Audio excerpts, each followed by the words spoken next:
Bonjour. Dans les Hautes-Alpes médiévales, comme partout ailleurs dans ces terres, le dauphin de Viennois n'a pas un contrôle absolu ni continu. Depuis 1209 et la guerre qui opposa les comtes d'Albon et les comtes de Provence, tout l'ancien comté de Forcalquier, au nord du Buëch, relève du dauphin de Viennois, le sud passant au comte de Provence. Dans la réalité, ce partage ne donne au dauphin que des fiefs, des terres et des droits épars qui ne constituent pas un véritable ensemble territorial. Sur le plan vassalique, le dauphin est ici dans une situation inconfortable car il détient des droits féodaux sur des seigneurs ruraux et ceux-ci sur des paysans. Mais il doit l'hommage à l'empereur germanique, son suzerain. Mais l'empereur est si loin que son pouvoir est purement nominal sur le dauphin. En revanche, le dauphin doit aussi l'hommage aux évêques de Gap et d'Embrun pour toutes les terres situées dans les deux diocèses, les deux prélats contrôlant eux aussi des seigneurs dans leur propre diocèse. La cérémonie de l'hommage est pour le dauphin particulièrement humiliante, d'autant qu'il est bien plus puissant que les deux évêques. Au début du XIIIe siècle, le dauphin est essentiellement implanté dans le Champsaur et le Briançonnais. Ici, la noblesse est pléthorique, pauvre, facilement indocile et fait régner une pression forte sur les paysans. Mais au XIIIe siècle, la pression des dauphins sur cette noblesse locale renverse la situation. Il brise l'autorité des féodaux, notamment des familles des Bardonnèges, des Ambrois, des Navessans, et aussi il brise la puissance des châtelains qui désormais sont totalement aux ordres. Dans le Champsaur, le dauphin s'appuie sur le château de Saint-Bonnet pour étendre son influence dans la vallée, notamment aux dépens du chapitre de Gap, lui aussi très implanté dans le Champsaur. En 40 ans à peine, la présence du dauphin dans le sud-ouest du diocèse de Gap et dans l'ouest de l'Embrunais se renforce considérablement. Partout, il rachète des droits à la petite noblesse endettée, il rachète des taxes, des loyers, des propriétés. En 1253, les 20 co-seigneurs de Veynes se déclarent vassaux du dauphin.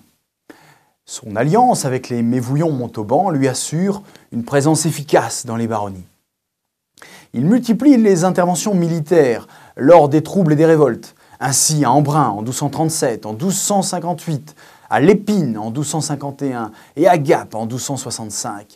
Le dauphin n'hésite pas à lever des troupes et à leur faire parcourir la région pour montrer sa force.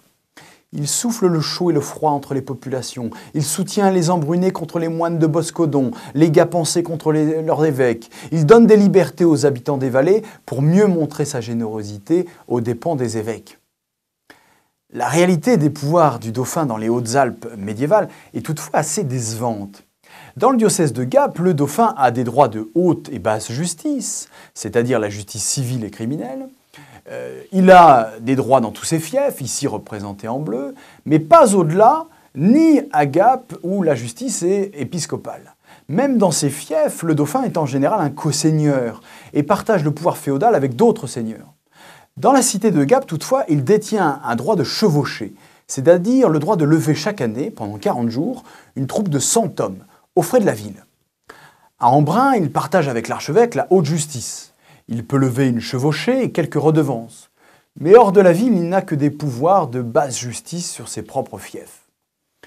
Afin de marquer sa présence et éventuellement faire pression sur les populations qui ne relèvent pas de son autorité, le dauphin installe des belles ou des baillis dans certains sites d'où ses officiers vont rendre la justice.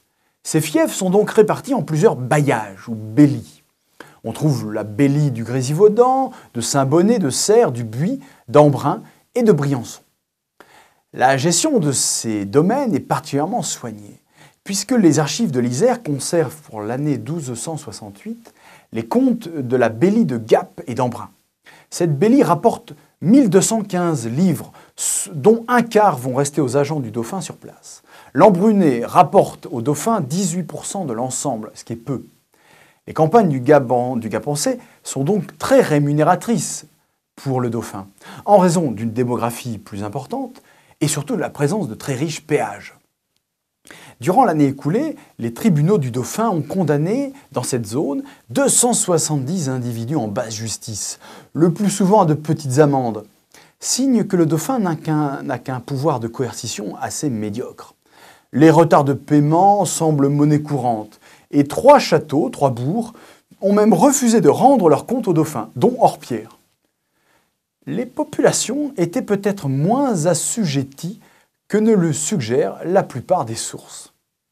Merci, à bientôt.